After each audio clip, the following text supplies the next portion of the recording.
This the story of Ronald, the loneliest kid you'll ever meet. You'll probably never meet him cause you've never seen him in the street. Ronald stays in the house, been pretty depressed since his dad passed and left him in the darkness of his room with insecurities, but would often consume a fifth of poisonous fumes, proceeding with an epiphany to beat his mother senselessly. Ronald stuck in the middle, the struggle to pull him off, or his mother received pain and dropped it off at the altar. She finally realized that she was stuck in the cycle, an optimist weighing options of taking her own life or dealing with all the problems she wanted to raise. Ronald realizing that domestic violence probably changed Ronald.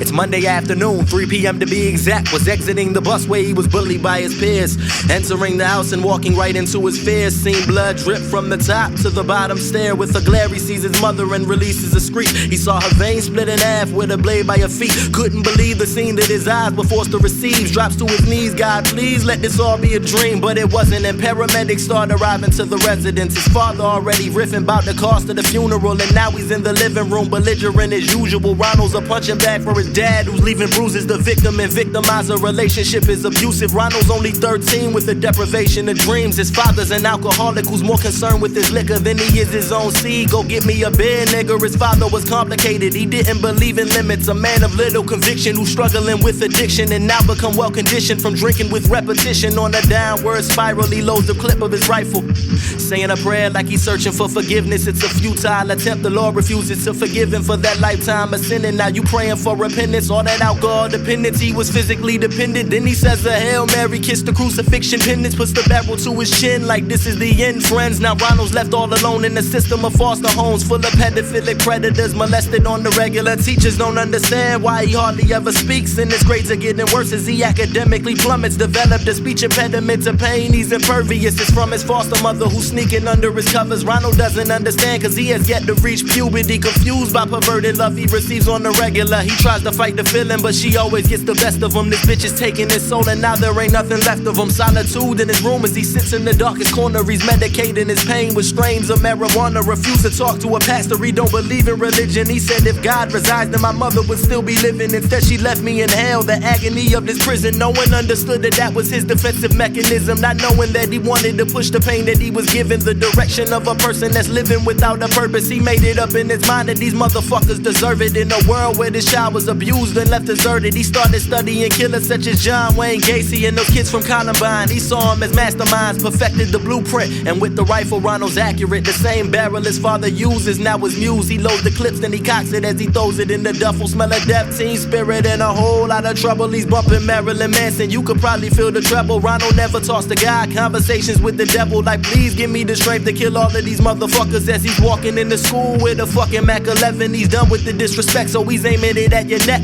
popping plenty of rounds and laying his peers down. As the blood starts to puddle, the children begin to huddle, running, dodging the bullets. Ronald's finger on the trigger, if he sees you then he pulls it. His classmates or his target, gun is hotter than August from automatic magazines he's releasing. This a massacre, genocide of his generation, and generally speaking he's giving generous portions of bullets that come and they seek and they singe, cleansing him of his sins. I'm guessing this is the end cause Ronald saved the very last shot for himself, so he places the barrel inside the center of his chest, close his eyes, take a breath, and the rest you can attest to. Story of pain and agony written by yours truly. This a treacherous allegory. I hope you never confuse it, don't lose it.